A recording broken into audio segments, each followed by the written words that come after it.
ہم اس ملک میں جنگوں کے متحمل نہیں ہیں۔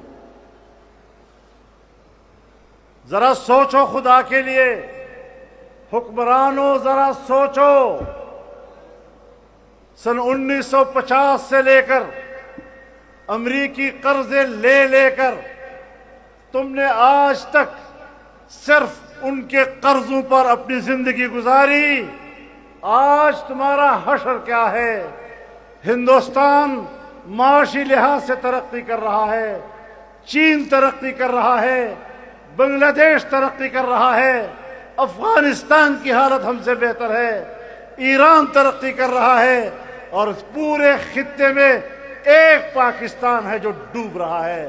کن پالیسیوں کی وجہ سے ڈوب رہا ہے؟ تمہاری غلامانہ پالیسیوں کی وجہ سے ڈوب رہا ہے۔ تمہارے اندر خودداری نہیں ہے، تم فکری لحاظ سے غلام ہو۔ تمہیں صرف اپنے قوم کے بچوں کو قتل کرنا آتا ہے۔ تمہارے اندر پاکستان کو ترقی دینے کی صلاحیت نہیں ہے۔ آج چین کا اعتماد اٹھ رہا ہے، خطے میں پاکستان تنہا ہو رہا ہے۔ ہندوستان ہمارا دشمن، اور افغانستان سے بھی لڑائی، ایران سے بھی لڑائی۔ کہاں گئی ہماری خارجہ پالیسی، پرامن خارجہ پالیسی، پاکستان کے بقا و استقلال کی پالیسی؟ پروپیگنڈوں سے کچھ نہیں ہوگا۔ پروپیگنڈوں کی زبان روک دو، جنگ کی زبان روک دو۔ میں افغانستان سے بھی کہنا چاہتا ہوں، میں پاکستان سے بھی کہنا چاہتا ہوں، افغانستان پاکستان کی لڑائی نہ پاکستان کے مفاد میں ہے نہ افغانستان کے مفاد میں ہے۔ ایک طرف ہم انڈیا سے لڑے، دوسری سرحد پر ہم افغانستان سے لڑے۔ ہم نے پاکستان کو کہاں جا کر کھڑا کر دیا؟ اور ہم جنگ بندی کے لیے کہہ رہے ہیں، صرف جنگ بندی کے لیے نہیں، زبان بندی کے لیے بھی کہہ رہے ہیں۔ ایک دوسرے کے خلاف بولنا روکو، غلط پروپیگنڈے روکو۔ ایک بھی کہتا ہے میں بے گناہ ہوں، دوسرا کہتا ہے میں بے گناہ ہوں، ایک کہتا ہے میں بھی صرف دفاعی جنگ لڑ رہا ہوں، دوسرا بھی کہتا ہے میں دفاعی جنگ لڑ رہا ہوں۔ ان چیزوں سے کام نہیں بنتا۔ جمعیت علماء اسلام پہلے بھی کردار ادا کر چکی ہے، اور اس سفارتی کردار میں ہم نے کامیابیاں حاصل کی ہیں۔ تمہاری پوری وزارت خارجہ جو مقصد حاصل نہیں کر سکی، وہ پاکستان کی ایک سیاسی جماعت نے حاصل کی۔ اور جب تم نے الیکشن میں دھاندلی کی اور جمعیت علماء اسلام اپوزیشن میں بیٹھی، بنی بنائی باتیں تمہارے ہاتھوں سے بگڑ گئی۔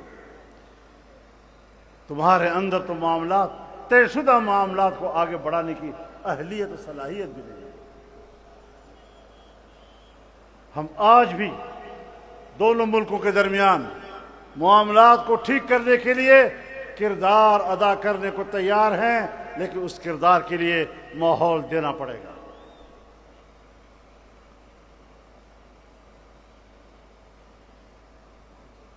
دنیا چاہتی ہے، امریکہ چاہتا ہے، مغرب چاہتا ہے کہ افغانستان میں اسلام کیوں آیا، امارت اسلامیہ کیوں قائم ہوئی۔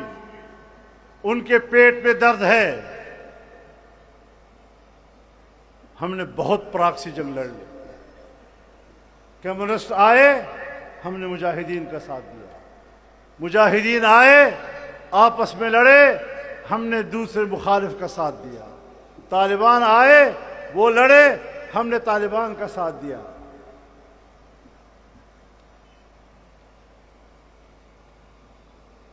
طالبان کے خلاف ہم نے کرزئی کا ساتھ دیا، ہم نے اڈے دیے، امریکہ کو اڈے دیے، جہاز اڑائے، اب ہماری فضاؤں سے گزرے اور افغانستان پر بمباری کرتے رہے.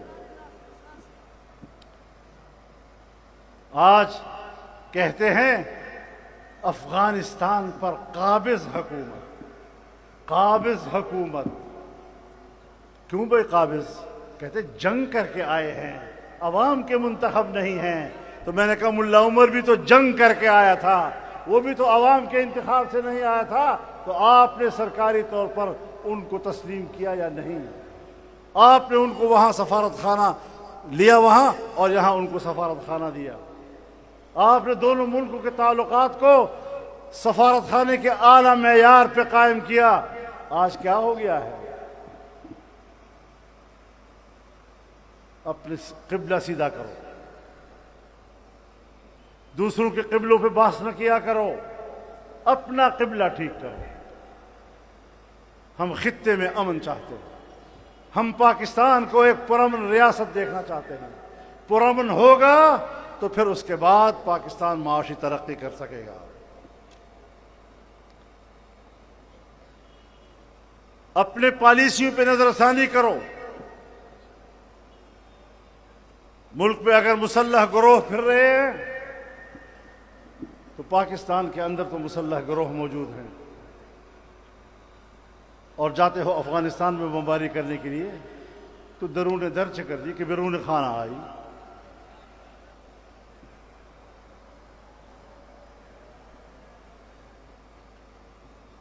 تو نئی نئی باتیں بنانا اور معصوم بن کر جنگ کے لیے جواز فراہم کرنا، اب وہ وقت گزر چکا ہے.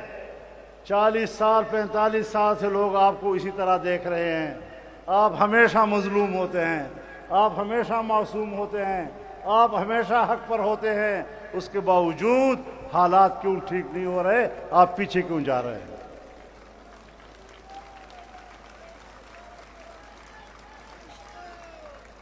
اپنی پالیسیوں پہ نظر ثانی کرو، بیٹھو دوبارہ.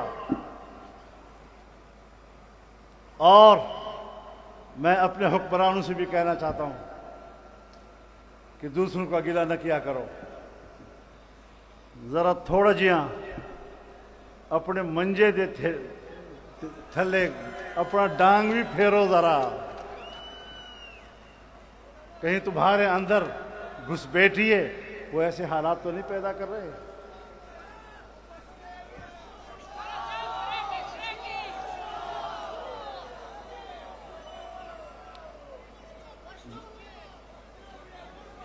اس کا احتمال افغانستان میں بھی ہے، اس کا احتمال یہاں بھی ہے.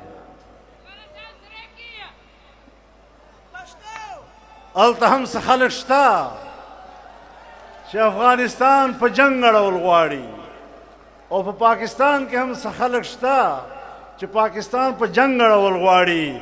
او کا پاکستان او افغانستان کې نوي په امریکې او په یورپ کې خو خامخا شتا چې دا غواړي چې جنگ بیا جوړ کړي. ہمیں امریکہ اور مغربی خواہشات کے تابع سیاست نہیں کرنی، اور یہ کہنا کہ پاکستان اور ہم تو پاکستان کے لیے کر رہے ہیں، ہم اتنے بھولے بھالے نہیں ہیں.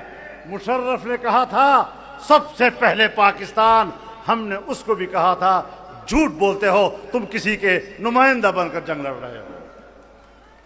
اگر میں مشرف کے اس موقف کے خلاف علل اعلان میدان میں آ سکتا ہوں تو آج بھی میں میدان عمل میں سچی بات کر سکتا ہوں. ہم مروب ہونے والے لوگ نہیں ہیں، ہم دباؤ میں آ کر بات کرنے والے نہیں ہیں. ہاں ہم بہتر سوچنے والے لوگ ہیں، ہم ملک کے لیے سوچنے والے لوگ ہیں، ہم وطن عزیز کی بھلائی چاہتے ہیں. پڑوسیوں کے ساتھ بہتر تعلقات، اس کا درس ہمیں سیکھنا چاہیے. اور یہ درس اگر سیکھنا ہے تو پھر مفتی محمود کے فلسفے اور نظریے سے سیکھو. وہی آپ کو بتائے گا کہ ملک کیسے چلتے ہیں، خارجہ پالیسی کیسے چلتی ہے، ملک کی مفاد کے لیے کس طرح کام کرنا پڑتا ہے.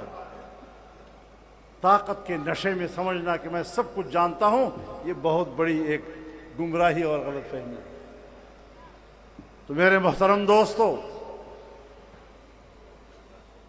انشاءاللہ العزیز مفتی محمود نے جہاں سے سفر شروع کیا اور جو نشان راہ ہمیں انہوں نے عطا کیا، آج پاکستان کا ہر نوجوان ہر طرف پھیلا ہوا وہ آج ان کے نظریے کو آگے بڑھا رہا ہے، اور اسی طرح کانفرنسیں انشاءاللہ ملک بھر میں ہوں گی۔